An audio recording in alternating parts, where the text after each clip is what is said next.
Yang keluar terus keringat dingin terus sampai ganti baju berapa kali. Baik, yang masih di luar silakan masuk. Kita akan memulai ibadah kita. Selamat pagi untuk kita semua. Selamat pagi. Sekali lagi selamat pagi. Selamat pagi. Iya, pagi ini kita menikmati hari yang cerah ya.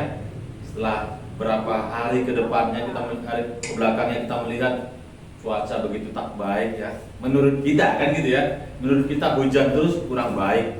Tapi menurut sebagian orang cuaca itu cukup baik karena dia membutuhkan air. Tapi bagi kita yang bercukupan air kita menganggap cuaca terbaik. Tuhan memberikan yang terbaik kepada tiap-tiap orang yang membutuhkannya. Hanya ketika kita tidak membutuhkannya, kita anggap itu tidak baik. Tapi Tuhan lebih tahu mana yang terbaik bagi kita. Ya, kita bersyukur hari ini di akhir bulan 10 ya. Kita akan masuk bulan 11. Tidak terasa ya. Kita diberikan cuaca yang baik. Kesehatannya juga sudah makin bertambah. Saudara kita sudah boleh juga berkumpul bersama dengan kita. Kita bersyukur ya. Dan doa kita terus ke depan supaya terus juga yang menambahkan Tuhan menambahkan kesehatan bagi kita semua supaya bersama-sama kita bisa memuji nama Tuhan. Kita buka dulu Alkitab kita untuk mulai ibadah kita. Kita buka kitab Mazmur pasal 19.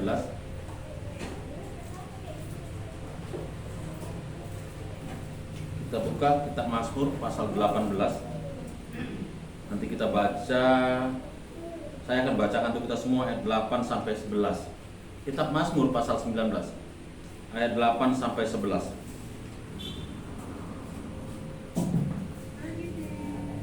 Saya akan bacakan untuk kita semua. Taurat Tuhan itu sempurna, menyegarkan jiwa. Peraturan Tuhan itu teguh, memberikan hikmat kepada orang yang tak berpengalaman. Titah Tuhan itu tepat, menyukakan hati. Perintah Tuhan itu murni, membuat mata bercahaya. Takut akan Tuhan itu suci, tetap ada untuk selamanya.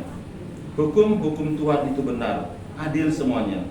Lebih indah daripada emas, bahkan daripada banyak emas tua. Saya akan baca untuk kita semua ayat 9. Titah Tuhan itu tepat, menyukakan hati. Perintah Tuhan itu murni, membuat mata bercahaya. Baik, mari kita memulai ibadah kita. Kita puji nama Tuhan. Dari buku lagu nomor 87, bertemu dalam kasih-Nya.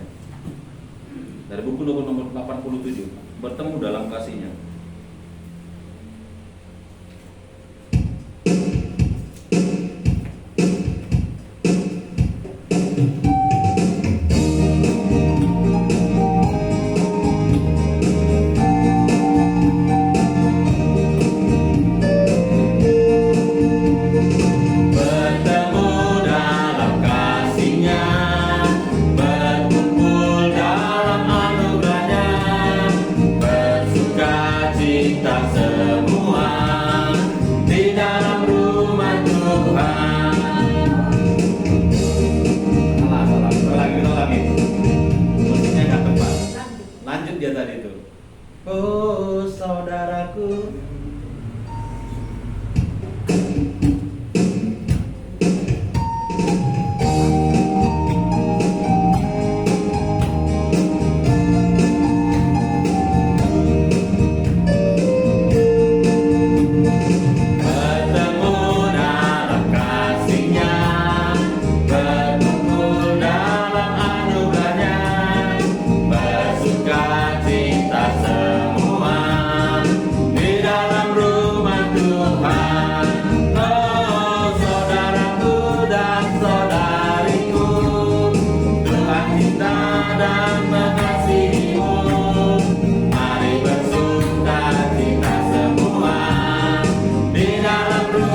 Adakah sukacita di hati kita?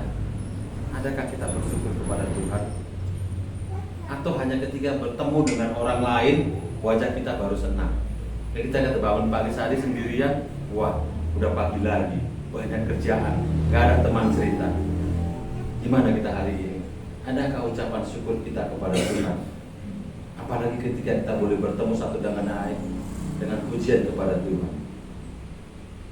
Kita berkumpul untuk memuji nama Tuhan hari ini. Bukan hanya itu saja, kita juga berkumpul. Yang paling utama, ada perkataan Tuhan yang akan kita dengar. Kalau tema kita dalam beberapa minggu ini, hati yang bersyukur. Bagaimana dengan hati kita hari ini? Masihkah hati kita penuh ucapan syukur kepada Tuhan? Atau hati kita penuh dengan pergumulan yang berlaku saat ini? Kalau kita boleh mengikuti jalan dunia ini, maka kita akan penuh dengan pergumulan dan tidak akan pernah ada jalan keluar, karena kita tetap akan diputarkan di situ saja dengan segala permasalahannya. Tapi ketika kita bersyukur kepada Tuhan, ketika kita berseru pada Tuhan, maka hati kita tiap-tiap hari akan ada ucapan syukur, walaupun ada pergumulan, tapi tetap ada ucapan syukur karena kita ketahui Allah itu menyediakan segala sesuatu tepat pada waktunya. Baik, mari kita kembali puji nama Tuhan dari buku lagu nomor 92. Mari kita bangkit berdiri semua. Dari buku lagu nomor 92. Hatiku penuh nyanyian.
Lihat kode tangan saya. Kalau saya katakan begini, berarti sebagian sini yang nyanyi. Kalau saya begini, berarti sebagian ini nyanyi. Kita lihat kesiapan ya. Kalau nanti dua-dua, berarti dua-dua nyanyi. Kita lihat siap nggak nanti kita semua, kan gitu ya. Lihat kode tangannya, jadi sambil perhatikan ke depan. Mari kita ulangi lagi. Hatiku penuh nyanyian.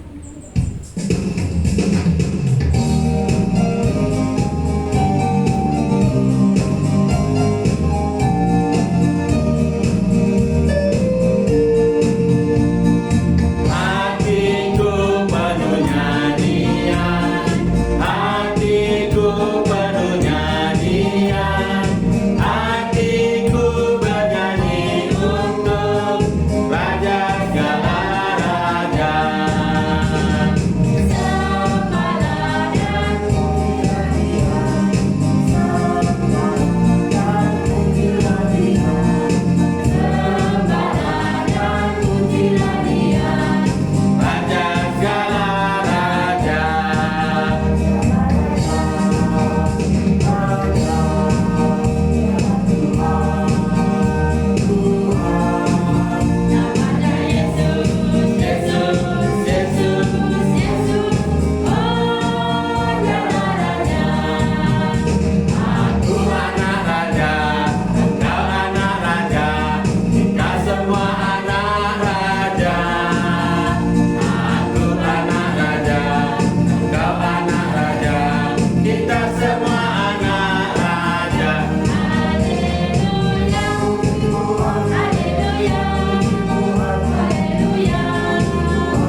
dalam mengikut Tuhan pun, di dalam kita tim, ternyata ada diperlukan kerjasama.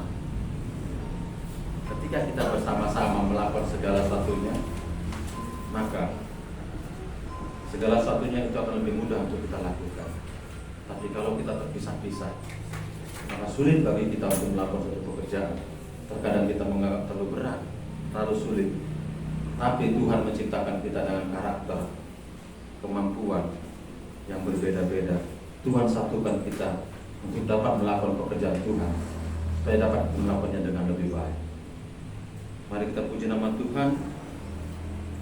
Kita puji nama Tuhan dari nomor 94. Betapa besar kasih-Mu Allahku. Habis lagu ini kita akan berdoa. Betapa besar kasih-Mu Allahku. 94.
Kami memuji Tuhan oleh karena kasih Tuhan yang begitu besar, kesetiaan Tuhan di dalam hidup kami.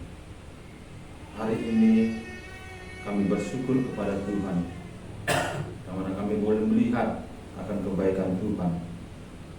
Tuhan masih terus tambahkan hari-hari kepada kami, dan doa di dalam kehidupan kami supaya kiranya ketika kami masih boleh hidup di bumi ini, hati yang seperti hati Tuhan Yesus, kasih yang seperti kasih Tuhan, itulah yang boleh ada di dalam hidup kami, supaya hidup kami boleh menyenangkan hati Tuhan. Terima kasih Tuhan, kalau hari ini Tuhan boleh hantarkan kami secara bersama-sama di tempat ini. Kerinduan kami hari ini, kami boleh bersekutu, kami boleh memuji nama Tuhan. Bahkan yang paling utama Tuhan, kami boleh mendengarkan akan perkataan Tuhan. Karena lewat perkataan Tuhan itu, hati kami boleh ditulis akan perkataan Tuhan. Dan ketika hati kami boleh ditulis akan perkataan Tuhan, itulah yang boleh menolong kami, memberikan kekuatan kepada kami untuk boleh berjalan di bumi ini. Dan biarlah kiranya Tuhan, hari ini juga kami menyerahkan anak-anak Tuhan yang boleh ambil bagian di tengah pelayanan, supaya kiranya Tuhan yang boleh menolong anakmu yang bermain musik, menyanyikan pujian. Kami serahkan kepada Tuhan, Tuhan yang boleh menolong. Bahkan anakmu Tuhan yang boleh membagikan firman Tuhan, Tuhan yang boleh menguasai dia. Perkataan yang daripada Tuhan, itulah yang boleh disampaikan. Bahkan anakku yang boleh membawa kesaksian Tuhan, Tuhan yang boleh menolong dia, supaya lewat kesaksian yang boleh dialaminya bersama dengan Tuhan, jemaat Tuhan di tempat ini boleh diberkati.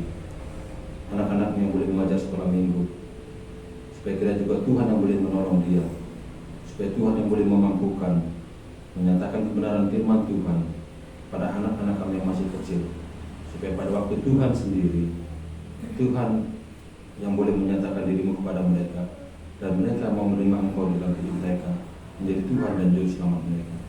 Kami mohon kepada Tuhan, supaya kiranya di tengah-tengah ibadah kami hari ini, Tuhan hadir dan Tuhan berkenan kepada kami.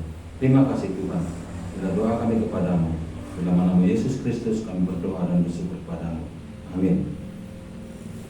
Kita melanjutkan ibadah kita akan mendengarkan kesaksian kepada nanti yang bertugas, kami persilakan. Namun sebelumnya kita buka buku nomor 381. Pujilah Tuhanku, 381.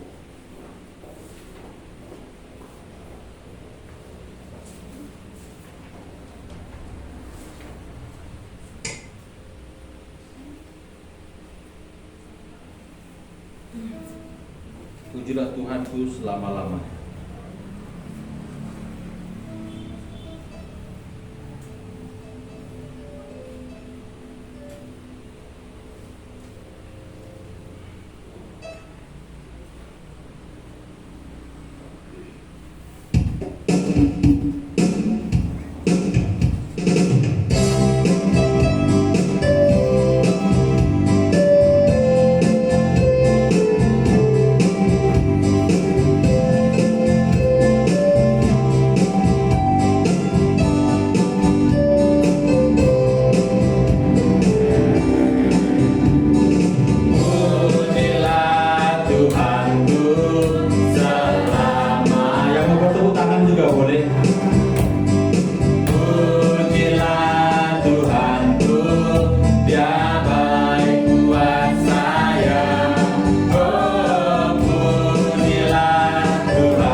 Laura.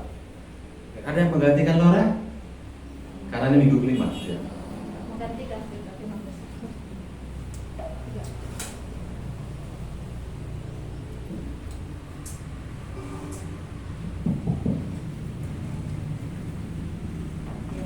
pagi buat kita semua. Saya mau berbagi ya dari firman Tuhan yang beberapa waktu yang lalu. Kalau nggak salah minggu yang lalu itu saya berbagi di sekolah ini. Sekarang ini kami kan ada renungan 5 menit begitu ya. Jadi saya percayakan itu membawa renungan kepada sebenarnya untuk anak-anak gitu ya. Tapi sebelum itu dibagikan kepada anak, kami buru-buru ibadah pagi itu ini yang akan dibagikan kepada anak itu juga akan dibaca gitu. Jadi saya sedikit share pada mereka begitu. Jadi bagian firman Tuhan ini yang kemarin kami baca, kami bagikan kepada anak-anak juga. Jadi saya secara pribadi diberkati bagian firman Tuhan ini dari Kisah Para Rasul ya. Kisah Para Rasul pasal 13. Kisah Para Rasul pasal 13 ayat ya sebenarnya dari ayat 1-nya ya sampai ayat 12-nya, tapi saya enggak bacakan poin-poin yang akan saya sampaikan bagian firman Tuhan ini saja saya akan sampaikan ya, untuk menghemat waktu juga.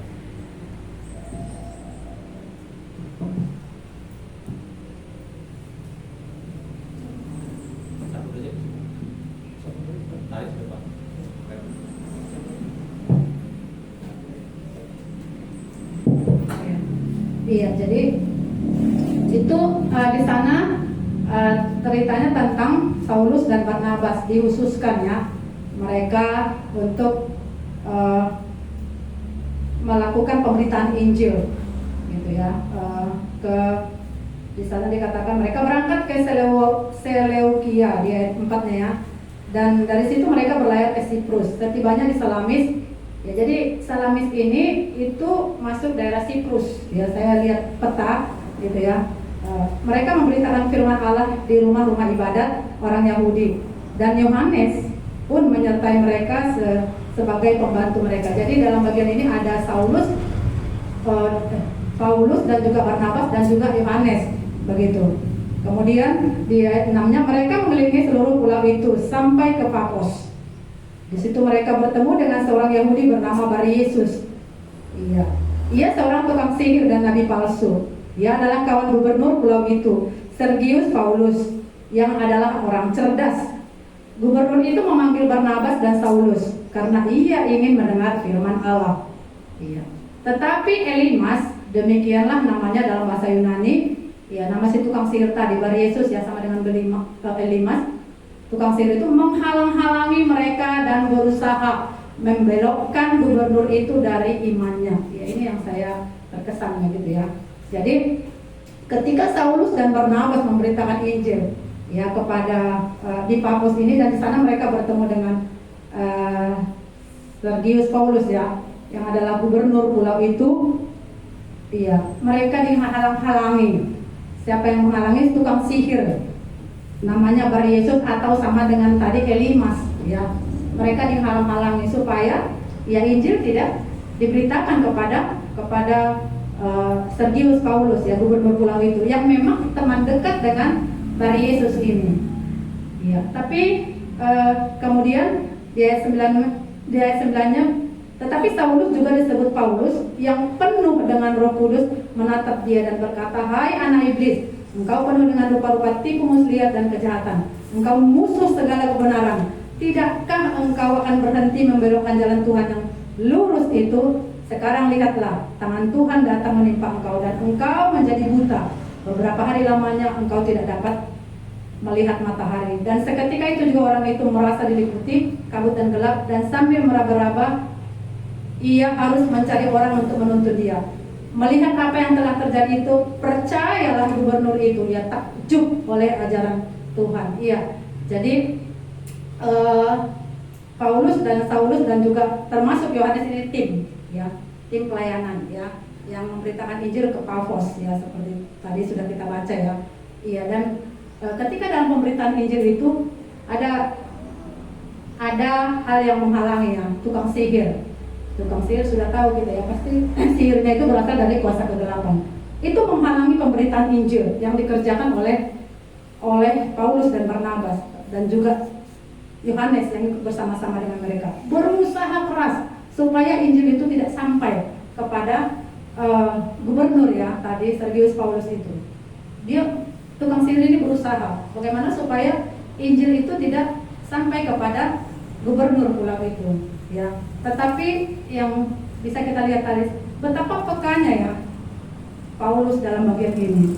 Peka, dia penuh dengan Roh Kudus, dia tahu itu adalah pekerjaan iblis, maka dia segera berkata ya tadi ya, menatap dia dan berkata, hai anak iblis. Jadi kepekaan seorang Paulus ini ya bisa melihat bahwa si tukang sihir itu memang tujuannya untuk menghalangi gubernur itu mendengar firman Allah. Ya, itu yang dilihat oleh Paulus. Ya, sehingga dia segera bertindak untuk mengusir ya melakukan sesuatu kepada Elimas, dan terjadilah tadi ya buta makanya seketika katanya, tidak dicatat berapa lama ya, dan sehingga pemberitaan Injil itu boleh terus berlanjut kepada gubernur pulau itu Sergius Paulus ya. Jadi ya aku terkesan begini ya sungguh benar artinya seperti ini. Ketika pelayanan itu memang tidak bisa dikerjakan sendiri, pelayanan itu butuh tim, itu yang pertama, butuh tim ya, tim yang solid tentunya. Kalau nggak solid nggak juga ya, tim yang solid. Ini tiga personilnya yang dalam satu tim ini yang bisa kita lihat dalam bagian ini. Iya. Dan ketika di dalam pelayanan itu kita sering mengatakan kalau Injil diberitakan, iblis tidak tinggal diam. Dalam bagian ini jelas, tukang sihir itu ya melakukan penghalangan begitu. Iblis tidak tinggal diam. Kuasa iblis bekerja lewat si tukang sihir. Jadi kepekaan seorang pelayan itu ya, kepekaan seorang pelayan lah katakannya, muridnya dalam bagian ini jelas bisa kita lihat dari si Paulus ya, sehingga dia segera bertindak untuk itu. Jadi kenapa butuh tim? Saya pikirkan ya, kenapa butuh tim ya ini. Ketika pemberitaan Injil dikerjakan, satu melihat apa yang bisa dilakukan di situ ya. Kira-kira apa yang butuh tolong begitu. Ya, Paulus melihat itu dan segera dia melakukan sesuatu sehingga pemberitaan itu bisa terus dikerjakan. Pemberitaan Injil tetap lanjutkan dan orang yang diinjil itu bisa percaya kepada Tuhan oleh karena anugerah Tuhan tentunya begitu. Jadi ini yang saya kembali diberkati oleh bagian firman Tuhan itu ya, benarlah betapa pentingnya tim pelayanan. Kalau saya bekerja sendiri ya mungkin ini juga ya, tapi nggak maksimal saya juga. Tapi kalau ada tim yang bekerja yang mengerti ya apa yang harus dikerjakannya ketika pelayanan itu dikerjakan, ya sungguh pasti bisa kita bisa melihat hasil ya. Saya meyakini itu begitu. Kita bisa melihat hasil ketika tim itu solid, bisa mengerti apa yang dikerjakannya dalam pelayanan yang dikerjakan. Kalau kita hari ini memikirkan seal ya, itu pekerjaan pelayanan yang besar saya pikir begitu. Iya, tentunya ini butuh tim yang solid untuk mengerjakan ini. Iya, di bagian mana pun nanti itu kita ditempatkan ya. Tentunya kita harus mengerjakannya ya, mengerti bahwa ini pelayanan kita bersama. Kita mengerjakannya harus bersama untuk memenangkan jiwa-jiwa ya yang kita harapkan memang ikut dalam seal ini. Begitu. Jadi tentunya saya mengerti ini peperangan kita bersama. Sekali lagi di bagian manapun nanti kita ditempatkan, dipercayakan, ya kita mengerti apa yang harus kita kerjakan, ya. Dan ini peperangan yang harus kita kerjakan secara bersama, begitu, untuk memenangkan jiwa yang nanti ya kita harapkan lewat pelayanan seal ini ada anak-anak yang bisa diselamatkan ya, seperti itu. Jadi ini ya, jadi butuh tim ya, begitu. Butuh kepekaan ketika pelayanan itu dikerjakan ya, sehingga kita mengerti apa yang harus kita kerjakan ya. Ketika kemarin kami ya ke rumah opungnya Cika ya, ke rumah orang Mama Cika. Jadi kami bertemu dengan opungnya Cika begitu di situ. Memang tujuannya juga secara khusus memang untuk opung Cika ya. Baru sudah direncanakan sih beberapa waktu. Dan hari Minggu itulah baru bisa terlaksana ya, begitu ya. Jadi ya saya memang mengerti ketika kami mengerjakan itu, saya setelah itu saya baca firman Tuhan itu iya ya gitu. Jadi saya kan nggak terlalu pasti bahasa Batak gitu, bahasa Toba gitu. Tapi Opung Cika kan lancarnya bahasa Toba, dia pun bisa bahasa Indonesia gitu. Tapi abang lah, apa yang saya bisa kerjakan ketika dia ya saya nggak melihat situ memang iblis bekerja. Artinya ya memang anak-anak bisa juga dipakai, tapi masih terkendali dengan anak-anak ya walaupun ada di sana. Karena anak-anak juga bisa dipakai ya seperti itu. Jadi saya hanya menolong abang lah seperti itu. Apa yang ketika dia bicara sama Opung Cika, saya bicara dengan dia ya, dekat karena kami kan berdekatan ketika sebelah sana begitu ya. Jadi saya bukan mengajari sebenarnya supaya pemberatan Injil itu bisa mengalir begitu. Saya tolong abang untuk menyatakan apa yang seharusnya dia nyatakan begitu ya, seperti itu. Jadi enak dia gitu loh. Maksudnya saya tahu apa yang saya kerjakan karena memang saya mengatakan dalam bahasa Batak kan nggak paham begitu. Jadi dialah di depan. Saya apa yang saya kerjakan ketika seperti itu. Maksudku di situlah tim itu bekerja bersama ya, seperti itu. Jadi itu saya alami begitu. Saya alami ketika beberapa kali juga kami melakukan kunjungan pribadi nih ya. Ya seperti itu. Ketika saya ya mungkin abang berdoa ya. Mungkin seperti itulah di dalam pelayanan ini ya begitu. Makanya butuh tim. Nggak bisa kita mengerjakan pelayanan sendiri. Jadi ini yang bisa ini ya, yang bisa saya bagikan ketika belajar firman Tuhan ini. Sekali lagi ada banyak pelayanan yang ke depan kita akan kerjakan. Ya mari kita menjadi tim yang solid ya dalam bagian yang dipercayakan kepada kita supaya kita bersama-sama bisa memenangkan ya banyak jiwa. Tentunya itu harapan dan doa kita ya, memenangkan banyak jiwa untuk Tuhan, sama seperti yang dilakukan oleh Paulus dan siapa tadi Barnabas ini ya begitu. Seorang gubernur pun bisa percaya kepada Tuhan. Ya ini saja. Terima kasih, Tuhan Yesus memberkati. Masih ada yang lain?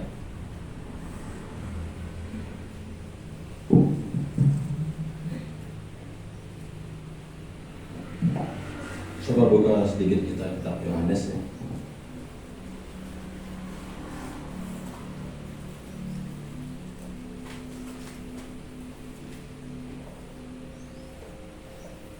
Tentang perkawinan di Kana. Ini dulu berkat besar bagi saya. Yohanes pasal 2, perkawinan di Kana.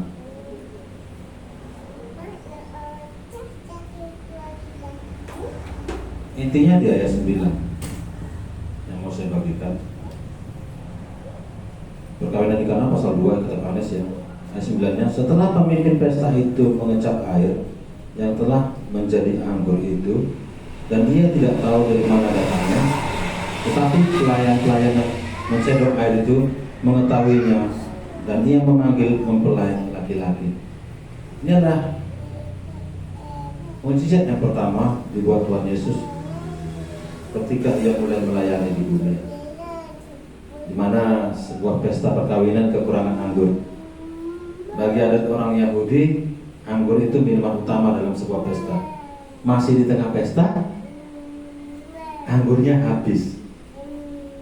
Pastinya itu akan jadi cemooh ya di tengah-tengah kehidupan. Kenapa anggur habis? Satu hal yang menarik saya lihat di sini. Ketika ada Yesus dalam hidup kita, maka apa yang kurang dalam hidup kita, Tuhan akan penuhkan. Ketika di Kana itu terjadi pesta, kekurangan anggur, dan Yesus katakan belum waktuku. Tapi apa kata ibu? Nanti kalau Yesus suruh, lakukan aja. Dan Yesus membuat yang pertama kali air menjadi anggur. Ketika dalam hidup kita tidak bertemu dengan Yesus, maka akan banyak selalu kekurangan. Kita juga memandang diri kita kurang kalau kita tidak bersama dengan Tuhan Yesus. Sulit bagi kita untuk mengucap syukur. Kita tetap memandang kekurangan dalam hidup kita. Tapi ketika ada Yesus dalam hidup kita akan bisa mengucap syukur. Karena Yesus melengkapi kekurangan dalam hidup kita itu. Tapi yang menariknya, pemimpin pesta yang punya pesta nggak tahu datangnya dari mana anggur itu, dan dia nggak mau tahu. Yang penting ada anggur. Ini hidup yang sangat sedih saya pikir. Ada berkat, tapi dia nggak tahu dari mana berkatnya dan nggak mau nyari tahu dari mana sumber berkat itu. dia tidak akan pernah menikmati sukacita kecuali pelayan-pelayan. Pelayan-pelayan tadi tahu dari mana anggur itu yang dilakukan Yesus. Pemimpin pesta nggak mengetahui, hanya menikmati saja. Bagaimana dengan hidup kita ini? Apakah kita hanya mau menikmati berkat-berkat yang ada tanpa mau mengetahui dari mana sumber berkat itu? Ini yang disembilankan. Setelah pemimpin pesta itu mengecap air yang telah menjadi anggur itu, ia tidak tahu dari mana datangnya, tetapi pelayan-pelayan tahu. Dan nggak mau cari tahu nanti kalau kita baca seterusnya. Pemimpin pesta itu nggak mau tahu dari mana datangnya, hanya menikmati berkat-berkat aja. Bagaimana dengan hidup kita? Maukah kita tiap-tiap hari hanya menikmati berkat tanpa mengetahui siapa yang memberi berkat? Kalau itu yang kita lakukan, alangkah sedihnya hidup kita. Alangkah sedihnya hidup kita. Dalam sekolah saya selalu bilang sama anak, nah, kamu tahu nilai kamu berapa? Enggak. Jadi ketika kamu diberi nilai 8,5 oleh guru, senang. Nggak tahu waktu dari mana, nggak tahu. Itulah karena kebandelanmu dan karena guru yang nggak mau tahu. Anak-anak nggak mau tahu lagi sekarang, mau belajar mau nggak, yang penting dapat nilai tinggi. Dia nggak tahu nilai dia berapa. Jangan-jangan sama seperti mimpin orkestra tadi ya, nggak mau tahu dari mana itu sumbernya anggur, tapi hanya mau menikmati anggur, nggak mau tahu bagaimana caranya, bagaimana datangnya, tapi dia menikmati anggur dan pestanya selesai dengan baik. Kita juga, ketika kita tidak mengetahui berkat-berkat yang kita miliki dari mana sumbernya, toh sama juga nanti akhirnya mati toh, mati. Tapi di tengah kematian kita, bisakah kita menemukan orang yang ternyata melengkapi segala sesuatu yang kurang dalam hidupku? Yesus melengkapi pesta di Kana ini menjadi baik, tidak menjadi cemooh. Karena anggur dalam pesta sesuatu yang paling utama untuk minuman. Kalau nggak ada anggur, ini akan jadi percakapan. Tuhan Yesus melengkapi apa yang terjadi kekurangan dalam hidup kita. Ketika kita tidak ada Tuhan Yesus, maka sesungguhnya hidup kita sangat-sangat kurang. Saya teringat Kejadian pasal 3 itu. Ketika manusia jatuh dalam dosa, bersembunyi dari hadapan Tuhan, karena dia merasa sangat kurang. Hari ini juga, kalau kita tidak bersama dengan Tuhan Yesus, maka kita akan tetap merasa kekurangan. Baik, ini yang boleh saya bagikan. Kepada yang membaca pengumuman dan doa syafaat, kami persilakan.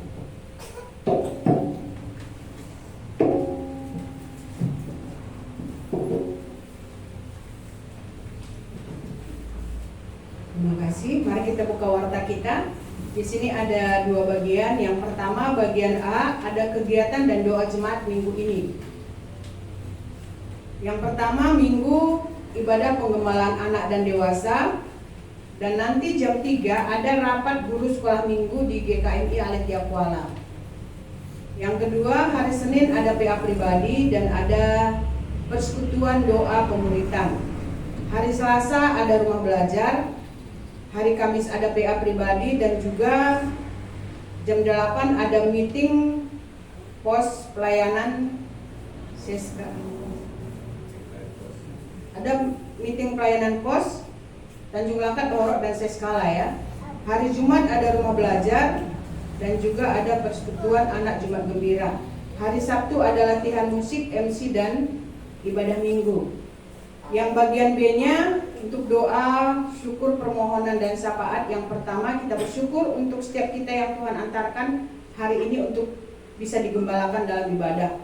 Yang kedua, kita doakan persekutuan pelayanan yang akan dibuat tahun depan. Yang ketiga, kita terus doakan ya persiapan Natal. Yang pertama itu ada Natal gabungan pos Seskala Tanjung Langkat Bahoro hari Minggu tanggal 18 Desember di pos Seskala. Yang kedua ada Natal gabungan GKMI Kuala tanggal 25 di Jambur Pijerpodi. Yang ketiga ada Sil Natal Jumat Gembira. Yang keempat kita doakan persiapan untuk tempat ibadah, pembangunan gedung ini ke depan ya. Mari kita berdoa. Tuhan Yesus, kami bersyukur Engkau Allah yang begitu memperhatikan kami dari surga. Engkau Allah yang menuntun di dalam segala langkah hidup kami, sehingga ketika kami melewati hari-hari kami bisa melihat ada penyertaan-Mu di dalam hidup kami. Ketika ada juga perkataan Tuhan yang berbicara kepada kami, itu menjadi kekuatan dan menambah semangat di dalam hidup kami untuk semakin melayani Tuhan. Kami bersyukur Tuhan, jikalau perkataan-Mu itu tetap menerangi langkah-langkah kami, sehingga ada semakin bertambah keyakinan kami, bertambah pengalaman kami hidup bersama dengan Tuhan. Kami bersyukur untuk saudara-saudara kami yang sudah berbagi di tempat ini. Bahkan jikalau ada di antara kami pun Tuhan tidak berbagi, kami mengerti bahwa Engkau Allah juga mengetahui hati kami. Bagaimana kami bergantungnya kepada Tuhan, bagaimana kami mengucap syukur di dalam segala hal kepada Tuhan. Oleh karena itu Tuhan, teruslah tambahkan pengertian-pengertian di dalam kebenaran itu kepada setiap umat-Mu, kami yang ada di tempat ini. Kalau hari ini pun Tuhan antarkan kami untuk bisa digembalakan lewat ibadah minggu, kami bersyukur Tuhan, ini juga oleh karena anugerah-Mu, ini juga oleh karena kemurahan Tuhan kepada kami, sehingga kami memiliki hati untuk datang kepada Tuhan, untuk mencari Tuhan, supaya ketika kami mendengarkan perkataan-Mu, ada firman-Mu yang berkata-kata kepada kami yang menjadi kekuatan di dalam hidup kami. Oleh karena itu Tuhan, buatlah supaya umat-Mu yang di tempat ini tetap Tuhan sendiri yang menggembalakan kami, supaya kami bisa merasa puas hidup bersama dengan Tuhan. Begitu juga Tuhan, kami bersyukur jikalau ada pelayanan yang sudah dikerjakan, bahkan untuk minggu depan pun akan kami kerjakan kembali. Kami bersyukur Tuhan melayakkan kami menjadi rekan sekerja-Mu untuk melakukan pelayanan-pelayanan ini. Kami bersyukur untuk segala perbuatan tangan-Mu memperlengkapi kami sehingga kami mampu melakukan pelayanan ini. Oleh karena itu kami menyerahkannya ke dalam tangan Tuhan. Ketika seminggu ini pun kami akan mengerjakannya, tolong kami Tuhan, karena kami tidak punya kekuatan apa-apa kalau bukan Tuhanlah yang memberikannya. Oleh karena itu untuk pelayanan kedepannya pun selama seminggu ini, sungguh kami menyerahkannya ke dalam tangan Tuhan. Dan juga kami rindu Tuhan, kami yang ada di tempat ini, Tuhan tambahkanlah kiranya orang yang sungguh-sungguh mencari Tuhan. Tuhan pertemukan kami dengan mereka, supaya secara jumlah kami bisa bertambah di dalam ibadah kami bisa bertambah di dalam bersama-sama belajar kepada Tuhan juga, supaya Tuhan lewat persekutuan yang ada ini pun kami bisa semakin melihat perbuatan tangan-Mu itu di dalam jumlah kami yang mungkin masih kecil. Oleh karena itu Tuhan, tambahkanlah jiwa-jiwa yang mau diajari oleh Tuhan untuk datang beribadah di tempat ini. Begitu juga Tuhan, jikalau kami juga pelayan Tuhan ada dikelompokkan di dalam PA pemuritan itu, Tuhan kami bersyukur untuk pembelajaran ini. Jikalau kami banyak ditambahkan pengetahuan akan kebenaran itu, kami juga bersyukur untuk hamba-Mu yang bisa mengajari kami, supaya lewat pembelajaran pemuritan ini pun Tuhan, kami semakin dipersiapkan menjadi murid Tuhan yang mempunyai hati yang sungguh-sungguh mengasihi Tuhan, supaya di dalam segalanya pun kami bisa diajari oleh Tuhan, kami bisa semakin diperlengkapi juga. Begitu juga Tuhan Yesus, kami bersyukur jikalau di bulan 12 nanti kami akan mengadakan Natal secara bersama Pos Tanjung Langkat, Bahorok dan Seskala di tempat ini pada tanggal 18. Tuhan, kami rindu supaya lewat pertemuan ini pun ada kebangunan rohani bagi kami secara pribadi, supaya kami ketika mendengarkan perkataan Tuhan di dalam ibadah Natal itu, ada Tuhan taruhkan di dalam hati kami untuk mengerjakan pelayanan untuk Tuhan, supaya lewat Natal itu pun Tuhan kami semakin digairahkan kembali untuk semakin mengasihi Tuhan dan melayani Tuhan. Di dalam hal ini Tuhan, kami sungguh menyerahkannya ke dalam tangan-Mu. Kami menyerahkan apa yang kami perlukan, baik itu untuk koordinasi semuanya dan juga untuk dana yang kami butuhkan pun kami sungguh menyerahkannya ke dalam tangan-Mu, supaya Engkau Allah yang mencukupkannya. Begitu juga Tuhan, kami juga akan melakukan Natal secara gabungan di GKMI secara bersama di Pijer Podi pada tanggal 25 itu. Kami akan dilayani oleh hamba-Mu, Bu Keti, supaya Tuhan dari sekarang menjagai dan memeliharakan kesehatannya, supaya ketika harinya nanti kami juga bisa dilayani lewat ibadah Natal gabungan ini. Secara bersama kami dikumpulkan dari setiap pos yang ada di GKMI Kuala, supaya kami bisa sama-sama mendengarkan perkataan Tuhan, dan kami juga bisa diperbaharui kembali di dalam pengetahuan kami akan kebenaran itu. Tolong kami Tuhan di dalam hal ini juga, supaya Tuhanlah yang menolong panitia yang ada, memikirkan hal-hal yang bisa dikerjakan untuk Natal ini juga. Begitu juga Tuhan, jikalau Engkau melayakkan kami untuk melakukan seal di bulan 12 ini, mempercayakan pelayanan yang besar untuk anak-anak yang kami ajari di tempat ini, untuk memenangkan mereka, membawa mereka, menuntun mereka bisa mengenal Allah yang benar itu. Di dalam hal ini pun kami sungguh memerlukan Engkau. Kami sungguh mau Tuhan yang mengajari kami untuk melakukan apa bagian-bagian yang akan kami kerjakan di dalam talenta kami masing-masing, supaya di dalamnya pun Tuhan kami melihat bahwa Allah itu sungguh memperlengkapi kami. Oleh karena itu sungguh Tuhan kami menyerahkan seal ini ke dalam tangan-Mu, baik anak-anak yang akan menjadi peserta di dalam seal ini, begitu juga kami sebagai pelayan yang Tuhan sudah persiapkan, supaya kami bisa bersatu hati, mempunyai suatu keinginan yang sama di dalam Kristus itu, untuk memenangkan anak-anak itu datang kepada Tuhan. Oleh karena itu Tuhan, dari sekarang teruslah bekerja di dalam setiap peserta yang ada, supaya ketika seal itu nanti Tuhan, mereka bisa diperlengkapi kembali untuk firman-Mu, dan mereka bisa mengalami anugerah yang daripada Tuhan itu. Untuk dana juga yang kami perlukan mungkin tidak sedikit. Untuk hal ini pun Tuhan, kami menyerahkannya ke dalam tangan-Mu. Jikalau Tuhan mempercayakan sesuatu untuk kami kerjakan, kami yakin Tuhan juga akan mencukupkan apa yang kami perlukan di dalam dana. Oleh karena itu Tuhan, berkatilah setiap keuangan umat-Mu yang ada di tempat ini, supaya lewat itu juga kami bisa memberikan bagian-bagian yang ada pada kami kepada Tuhan untuk pelayanan-pelayanan yang akan kami kerjakan. Di dalam hal ini sungguh kami menyerahkannya juga ke dalam tangan-Mu.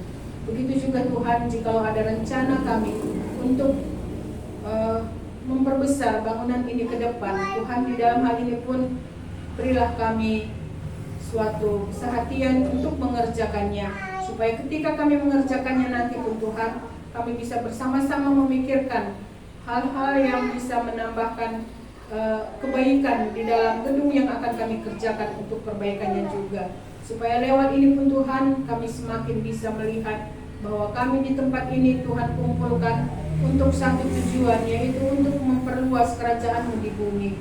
Lewat apa yang ada pada kami, lewat apa yang Tuhan taruhkan di dalam hati kami, supaya untuk itu semua kami bisa sama-sama mengerjakannya, oleh karena Tuhan yang menaruhkan itu ada di dalam hati kami. Terima kasih Tuhan, inilah doa permohonan kami, ucapan syukur kami di dalam segala penyertaan-Mu, di dalam setiap pelayanan yang kami kerjakan. Terpuji termulialah Engkau Allah yang begitu sangat baik. Di dalam nama-Mu kami berdoa dan mengucap syukur. Amin.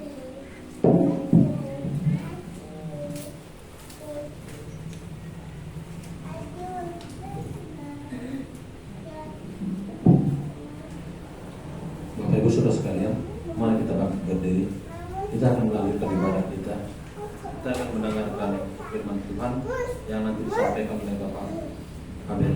Namun sebelumnya, mari kita puji nama Tuhan dari buku lagu nomor 328. Mataku tertuju padamu.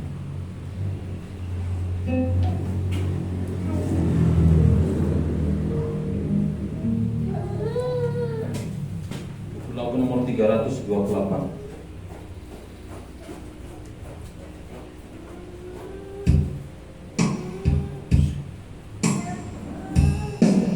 Nyanyikan lagu ini sebanyak 2 kali, terus kita serahkan kepada Tuhan.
Mari kita berdoa.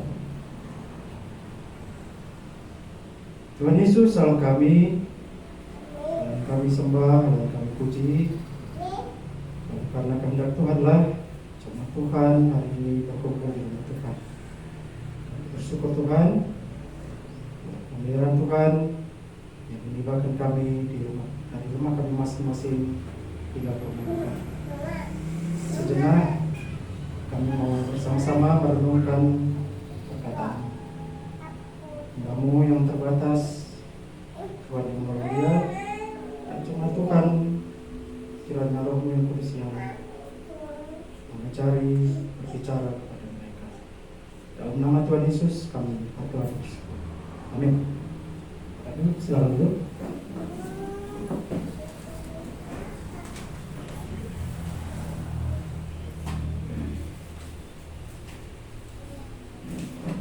Baik, hari ini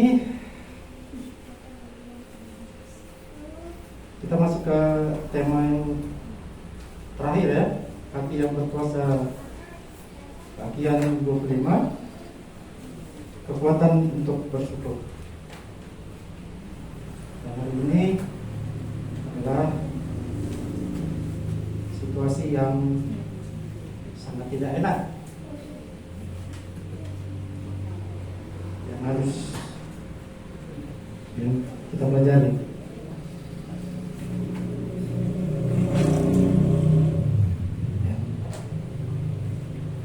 Mari kita buka Alkitab kita dari Yunus pasal kedua ayat 1 sampai 10.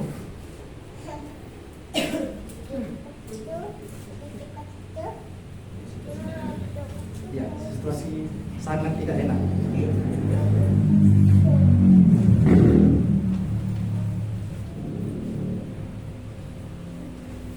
Kalau sudah dapat, saya baca ayat ganjil. Bapak Ibu silakan baca ayat genap.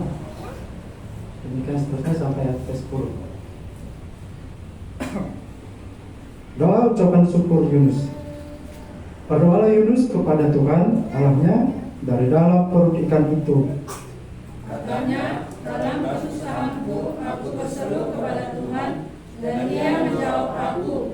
Di tengah-tengah dunia orang mati aku berteriak, dan Kau dengarkan suaraku. Telah Kau lemparkan aku ke tempat yang dalam, ke pusat lautan, lalu aku terangkum oleh arus air, segala gelora dan gelombangmu melingkupi aku. Dan aku berkata, telah mengusir aku dari hadapan matamu. Mungkinkah aku memandang lagi baik-Mu yang kudus? Segala air telah mengepung aku, mengancam nyawaku, samudra raya merangkum aku. Lumut lautan membelit kepalaku. Dasar gunung-gunung, aku telah mendasar bumi. Pintunya terpalang di belakangku untuk selama-lamanya. Ketika itulah Engkau naikkan nyawaku dari dalam yang kubur, ya Tuhan Allahku. Ketika jiwaku letih lesu di dalam aku, teringatlah aku kepada Tuhan, dan sampailah doaku kepadamu, ke dalam bait-Mu yang kudus. Mereka yang pegang teguh pada berhala kesia-siaan, mereka yang meninggalkan Dia, yang mengasihi mereka dengan setia. Tetapi aku dengan ucapan syukur akan kupersembahkan korban kepadamu. Apa yang kunasarkan akan kubayar. Keselamatan adalah dari Tuhan. Lalu berfirmanlah Tuhan kepada ikan itu, dan ikan itu pun memuntahkan Yunus ke darat. Ya, ini yang saya maksud situasi yang sangat tidak enak. Ya.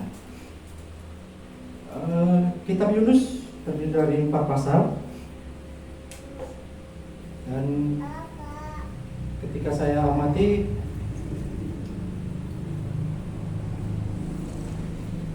sekilas agak kocak begitu, lucu kalau dibaca gitu. Dan agak unik. Biasanya kalau kitab Perjanjian Lama itu kan isinya tentang Allah berbicara kepada Nabi, dan Nabi menyampaikan kepada jemaat Allah. Kali ini ceritanya tentang Allah berbicara kepada nabinya, dan ini menceritakan tentang kisah hidup nabinya begitu. Dan uniknya nabinya ya kita sudah sering baca ya, dia tidak mau menuruti apa yang Tuhan perintahkan. Kalau pasal 1 kita nanti bisa lihat di mana Allah berbicara kepada Yunus untuk pergi memberitakan rencana Allah akan menghukum orang Niniwe. Ya, Niniwe itu adalah suatu bangsa yang besar yang kalau saya baca itu mereka menjajah bangsa Israel. Dan ini seperti musuh ya. Kalau orang menjajah kita, seperti bahasa Indonesia, kita memiliki pengalaman yang pahit ya, apalagi dengan kebijakan perang gitu. Saya coba memposisikan itu diri saya. Kenapa sih Yunus sebegitu enggannya melakukan apa yang Tuhan suruh? Ya, Yunus ini hidup sejaman dengan Raja Yorbiam ya, di kerajaan utara. Jadi ketika Yunus mendapat panggilan untuk ke Niniwe itu, dia sebenarnya tidak punya pilihan untuk menolak ketika Allah menyuruh untuk mengerjakan sesuatu, tapi Yunus memilih untuk menjauhi ya. Tuhan suruh pergi ke Niniwe ke arah timur, tapi dia pergi ke sebaliknya ke arah barat gitu. Dia pergi ke Yope lalu naik kapal untuk pergi ke Tarsis. Tarsus ya? Tarsis. Ya, Tarsis.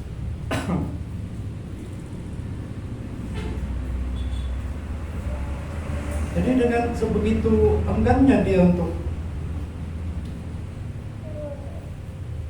memberitakan apa yang Tuhan suruh, firman Tuhan itu, sanggup dia menolak Tuhan, bahkan sampai mengeluarkan uang gitu, untuk membayar tiket kapal. Kadang-kadang begitu ya, untuk melakukan dosa kita sanggup mengeluarkan biaya besar, tapi untuk pekerjaan Tuhan kita kadang-kadang enggak. Ya, mungkin di sini nggak ada ya. Ya begitu. Untuk melakukan dosa dia mengeluarkan uang untuk membayar kapal. Tapi Tuhan tetap mau Yunus pergi ke Niniwe. Jadi kitab Yunus ini penuh dengan kejadian-kejadian bahasa adipodrati atau kejadian-kejadian supernatural, kejadian-kejadian yang ajaib gitu.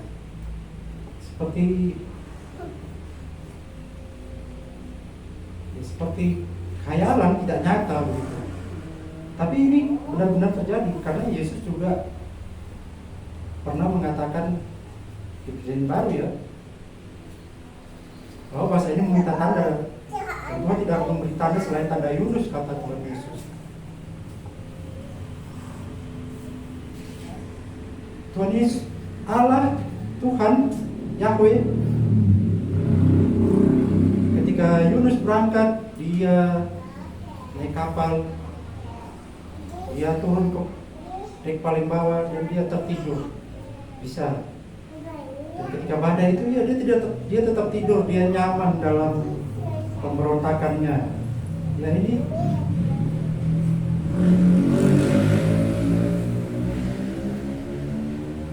seperti gambaran ya, orang-orang yang sudah percaya ketika gagal ya bisa nyaman dalam dosa itu ketika ada badai yang begitu mengerikan gitu.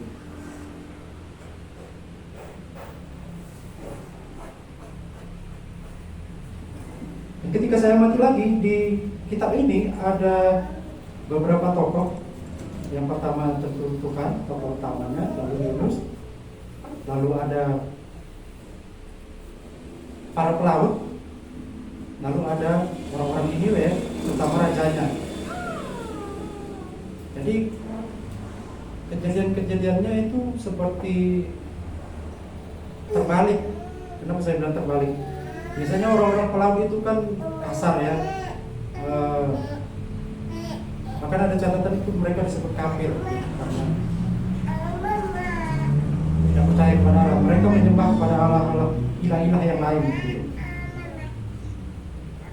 Tapi oleh karena pemberontakan Yunus, justru para pelaut ini memiliki hati yang mudah percaya kepada Allah. Ketika situasi yang, kalau saya bayangkan itu mengerikan ya, di tengah laut, naik kapal, lalu ada badai besar, mereka sampai membuang barang-barang, mereka melakukan segala cara, mereka berdoa kepada ilah-ilah mereka, tapi tidak ada dampaknya. Sampai akhirnya mereka membangun dan Yunus akhirnya diinterogasi, apa yang kamu lakukan, kamu dari mana, apa yang kamu kerjakan, sehingga akhirnya Yunus yang tadinya tidur dengan tenangnya ya mengucapkan kalimat-kalimat yang agak aneh begitu.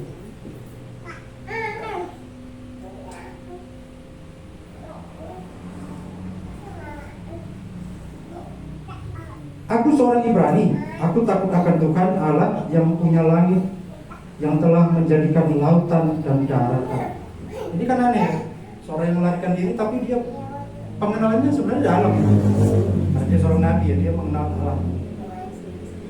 Ya kalau Allah yang menciptakan langit dan bumi, yang punya lautan dan daratan, sebenarnya kemana dia bisa lari begitu? Seharusnya dia sadar, nggak mungkin dia bisa melarikan diri. Tapi tetap dia tidak sadar. Dan dia mengatakan,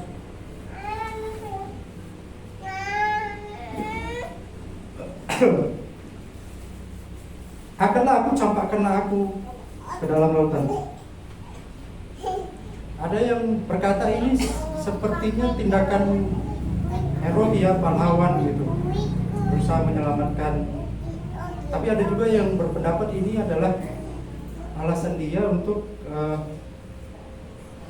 ya, supaya tidak jadi rencana Allah itu. Ya ini banyak pendapat, banyak tafsiran. Jadi sini tidak dijelaskan, tapi alasannya nanti bisa kita lihat di pasal yang terakhir. Jadi dengan cara dia campakkan, kalau tentu tidak terjadi rencana Allah dan dia akan mati begitu. Dan ketika dia dicampakkan memang badan itu rendah dan saya bilang tadi para pelaut itu bertobat gitu. Dan mereka belajar, mereka memberikan korban persembahan kepada Yahweh Allah.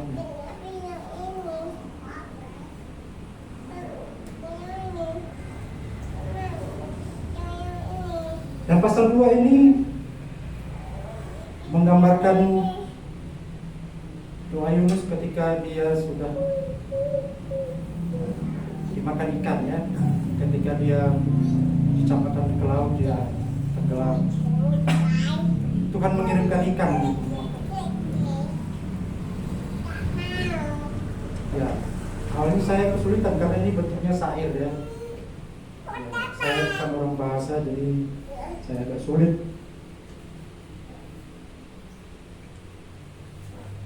Tapi syukur ya, Tuhan menolong ya, kita sudah cermat, jadi saya bisa mengerti sedikit-sedikit. Kiranya Tuhan juga menolong Bapak Ibu. Jadi pasal 2 ini menggambarkan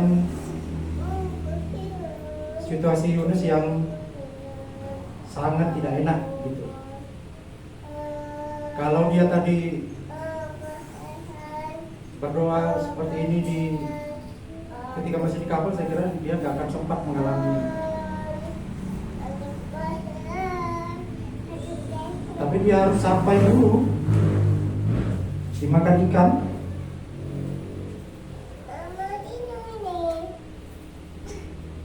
dia ingat kepada Allahnya. Berdoalah Yunus kepada Tuhan Allahnya dari dalam perut ikan itu, katanya. Dalam kesusahanku aku berseru kepada Tuhan, dan ia menjawab aku. Dari tengah-tengah dunia orang mati aku berteriak, dan kau dengarkan suaraku. Ya, ini bisa dibayangkan ya situasi ketika dia tenggelam, lalu ada ikan. Ya, kemarin kakak Mama Tio mengatakan dia kan belum tahu dia akan dihutahkan. Ya, kita ketika diizinkan Tuhan mengalami ini, ya kita tidak tahu gitu. Kadang-kadang kita punya kehendak, maunya ini jadinya seperti ini, maunya kehendakku begini, tapi yang kenyataannya setiap hari kita diperhadapkan dengan yang bukan kehendak kita gitu. Situasi-situasi itu bukan sesuai yang kita mau. Ketika saya baca ini, saya ingat ketika Tuhan Yesus berdoa di Taman Getsemani, yang doanya itu menjadi berkat bagi saya. Tuhan bukan kehendak, Bapa bukan kehendak menjadi, tapi kehendak mulai terjadi. Tuhan sendiri memberi teladan begitu. Dan ketika saya praktekkan begitu, ya itu tidak menjadi hal yang mendongkolkan ketika saya diperhadapkan dengan situasi-situasi seperti itu. Tidak mengganggu hati, itu menjadi justru ya situasi itu memang tidak berubah, tidak hilang, memang harus dihadapi, tapi itu membuat hati saya bersukacita. Ketika saya berdoa, saya ini kehendakmu yang jadi Tuhan, bukan kehendakku. Jadi situasi itu bisa dilalui dengan sukacita.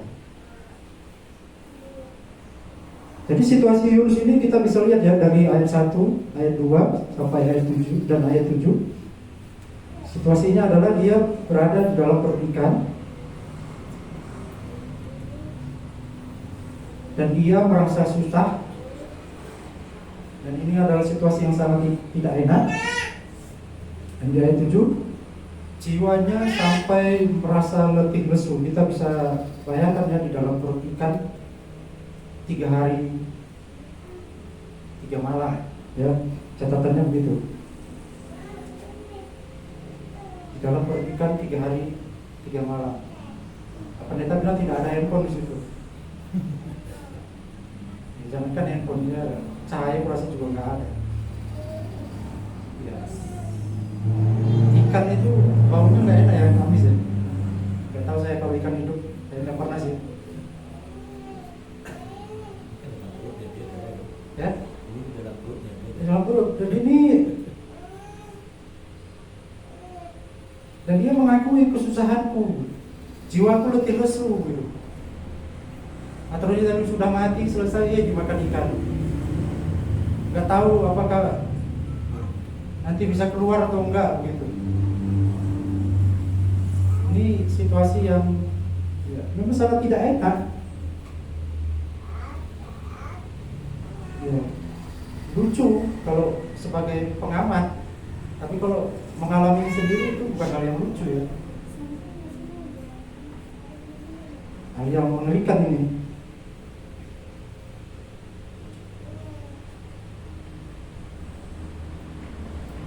Itu adalah situasi Yunus. Tapi Yunus dalam situasi itu mengingat Tuhan, dia bersyukur. Ya, situasi sering ya kita setiap hari tidak sesuai dengan kehendak kita. Apa yang kita lakukan ketika situasi itu terjadi dalam hidup kita? Ini adalah situasi yang saya kira ya karena dibuat sendiri ya kalau Yunus.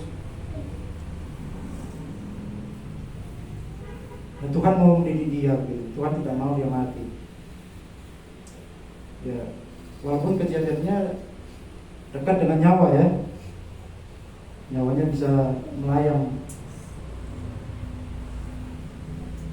Yang satu, dia berdoa kepada Tuhan Allahnya dari dalam perdikan.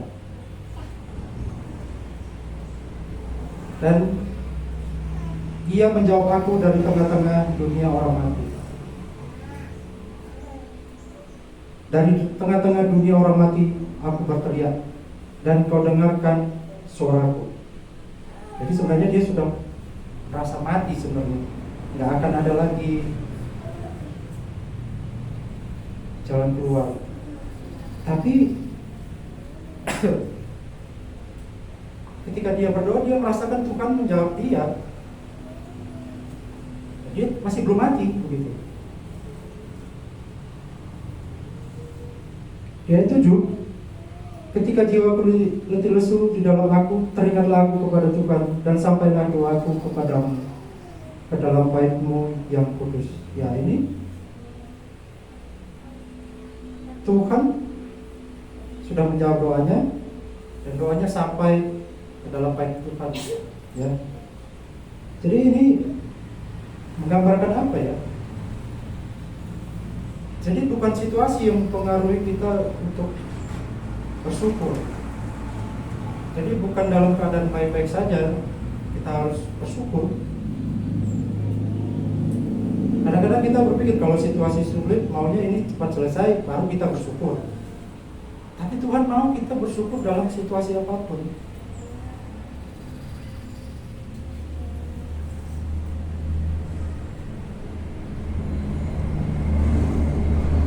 Dalam proses, Tuhan mau kita bersyukur.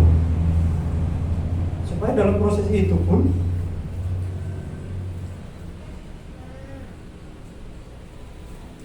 kita mengalami sukacita. Jadi kesulitan itu tidak mempengaruhi.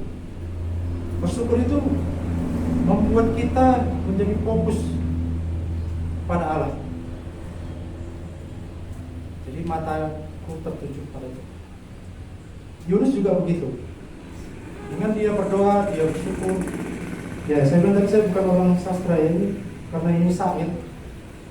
Jadi bentuk-bentuk dia bersyukur itu, Pak Pendeta juga jelaskan ya, bentuk orang bersyukur ya bisa berdoa, bisa memuji Tuhan. Tidak harus selalu dikatakan dengan aku bersyukur kepada Tuhan. Jadi ini adalah bentuk-bentuk Yunus bersyukur kepada Tuhan. Dia mengingat Tuhan, itu bentuk ucapan syukur. Ketika kita bersyukur, kita bersukacita, kita meluapkannya melalui bentuk ya pujian. Gitu.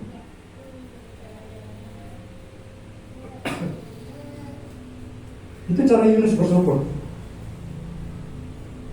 Jadi dalam situasi sulit dia mengingat Tuhan, dia berdoa kepada Tuhan, dan dia merasakan Tuhan menjawab doanya. Dan ketika jiwanya merasa letih lesu, dia tetap mengingat kepada Tuhan, dan dia merasa doanya itu sampai kepada Tuhan. Jadi bukan saja kejahatan orang Niniwe yang sampai kepada Tuhan, doa kita juga selalu sampai kepada Tuhan. Kalau kejahatan itu sampai kepada Tuhan, apalagi doa orang-orang percaya, doa orang-orang yang percaya kepada Tuhan.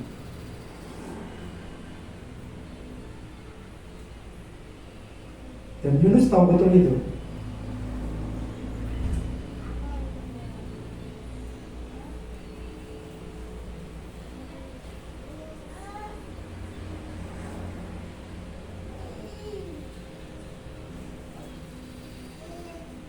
Dan kira-kira apa yang membuat Yunus bersyukur?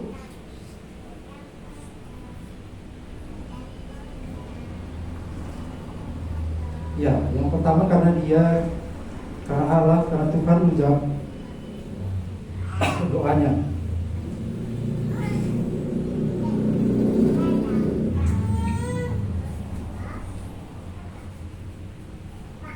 Lalu di ayat 6, Engkau naikkan nyawaku dari dalam liang kubur, ya Tuhan Allahku. Yunus merasakan begitu.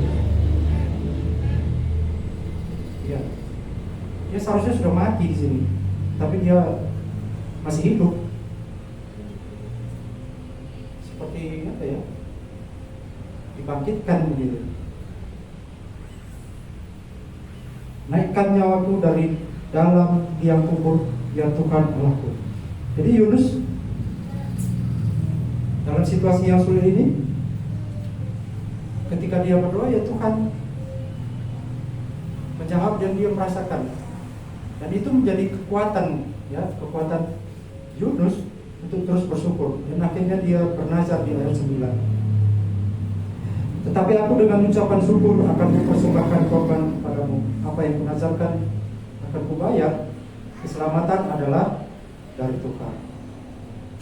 Dan akhirnya Tuhan berfirman kepada ikan itu, dan ikan itu pun memuntahkan Yunus ke darat.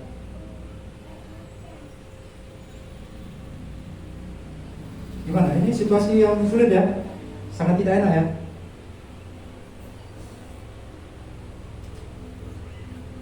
Tuhan suruh memberitakan bahwa ini akan Tuhan balikan. Tapi karena kalau di pasal 4 itu, karena sebenarnya dia mengenal Allahnya itu penuh dengan belas kasihan.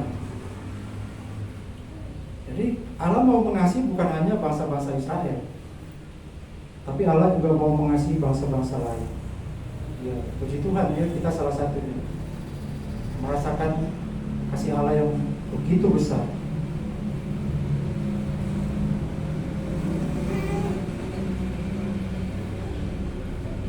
Lalu Tuhan memerintahkan lagi kedua kalinya, bangkitlah, kata Tuhan. Dan ini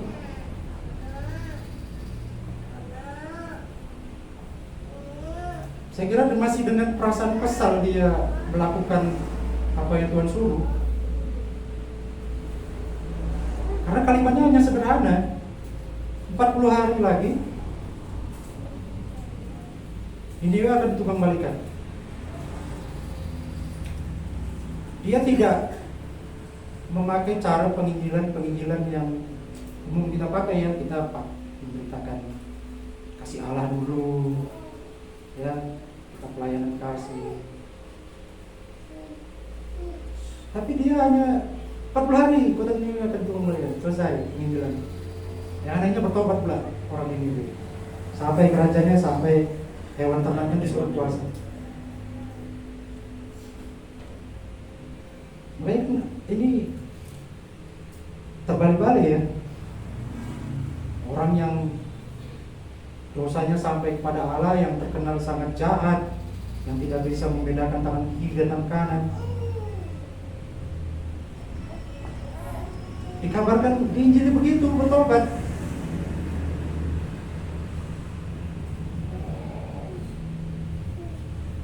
Di pasal 4 itu kesalahan Yunus ya, ketika dia pergi keluar dari kota itu, duduk memandang kota itu, dia mau melihat apa yang Tuhan buat, tapi nggak terjadi apa-apa. Makin kesal Yunus. Ya, nanti kita bisa lihat di pasal 4. Jadi pasal ini ayat 1 dan ayat 3 itu, pasal 1 dan pasal 3 perintah Allah, pasal 2 dan pasal 4 itu doa Yunus kepada Allah, komunikasinya dengan Allah.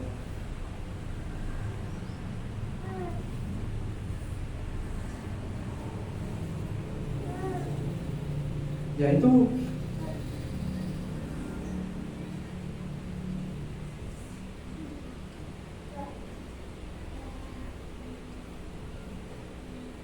seperti saya katakan tadi, ini kisah yang unik, penuh dengan kejadian-kejadian yang spektakuler. Ya,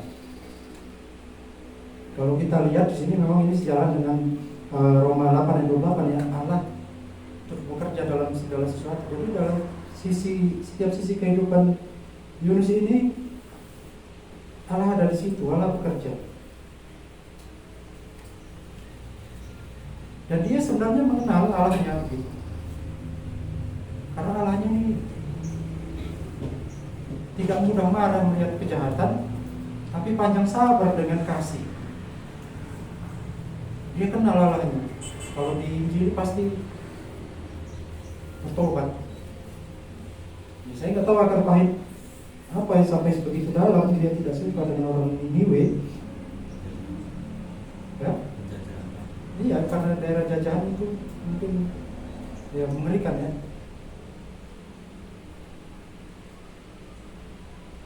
Allah mau mengajarkan kepada Yunus untuk mengasihi musuh-musuhnya.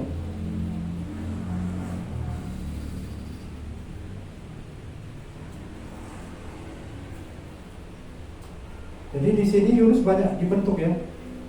Dalam situasi sangat sulit, dia ingat pada Allahnya dan Allah menunjukkan kasihnya kepada Yunus. Ya, memang di pasal 4 ini tidak dijelaskan apa jawaban Yunus, tapi ya kita bisa lihat ya. Allah berfirman di ayat 10 pasal 4, engkau sayang kepada pohon jara itu yang untuknya sedikit pun kau tidak berjerih payah dan yang tidak engkau tumbuhkan, yang tumbuh dalam satu malam dan binasa dalam satu malam.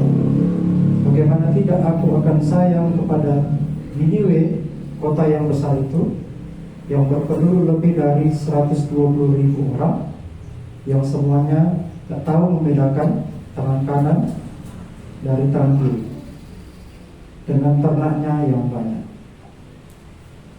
Jadi Allah mau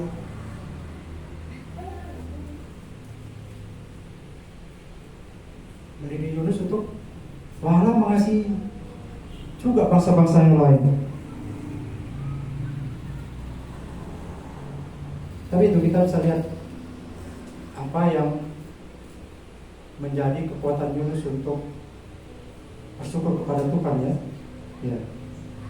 Dia bersyukur dengan berdoa, dia mengingat Allah, dan untuk syukurnya lagi dia bernazar untuk memberikan korban.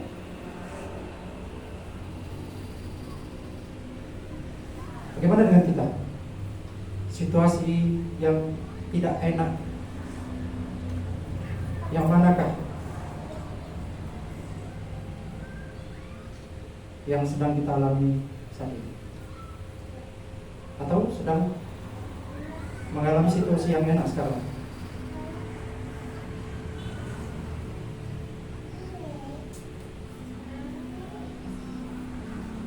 Tapi ingatlah, ini Yunus sudah menunjukkan ya, dia mengingat Tuhan dan berdoa kepada Tuhan dalam kesusahannya.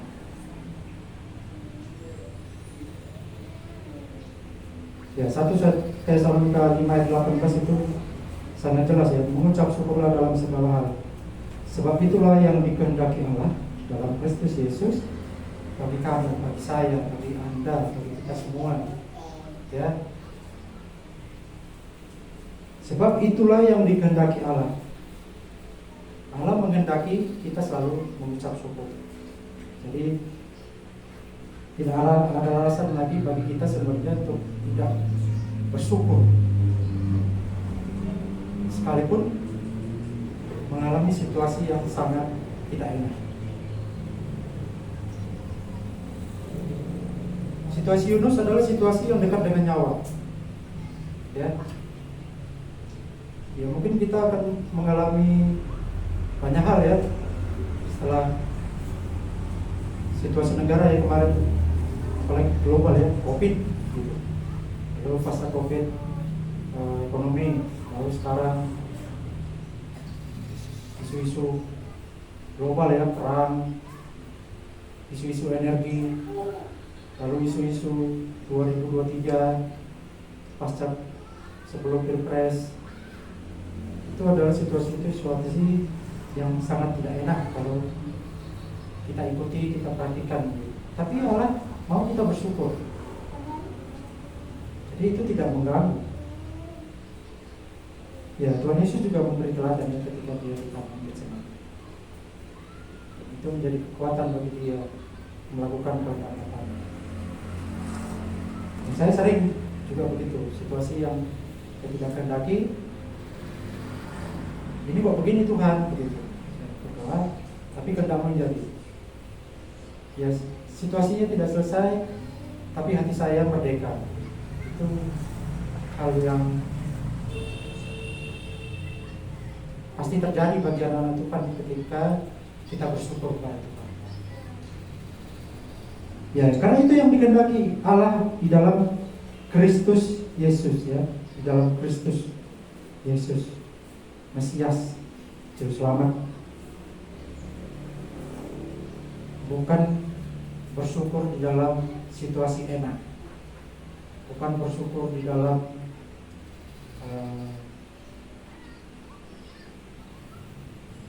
dapat berkat banyak, bukan hanya bersyukur dalam situasi-situasi yang enak yang lain, tapi yang dikehendaki Allah dalam segala hal kita mengucap syukur. Ya. Saya kira itu saja yang bisa saya bagikan hari ini. Mari kita berdoa.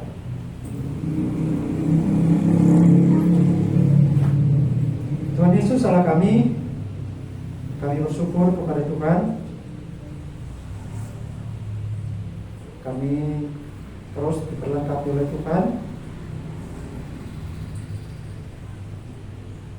Bahkan sampai hari ini Tuhan memperlengkapi kami untuk terus belajar bersyukur kepada Tuhan, karena itu yang Tuhan kehendaki.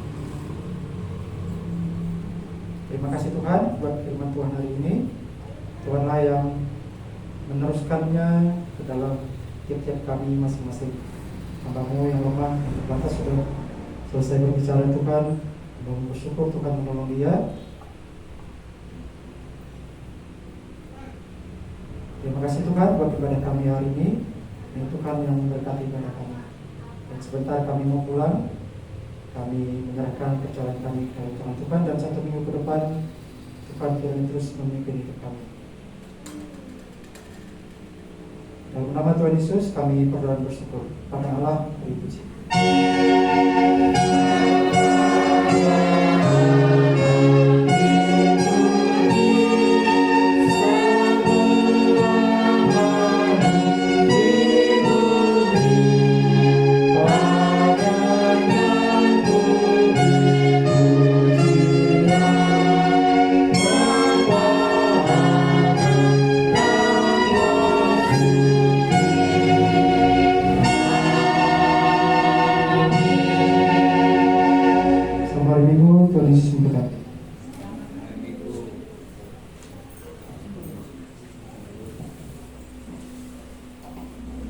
Segera mengingatkan untuk kita semua, minggu depan adalah minggu pertama di bulan 11, sebagaimana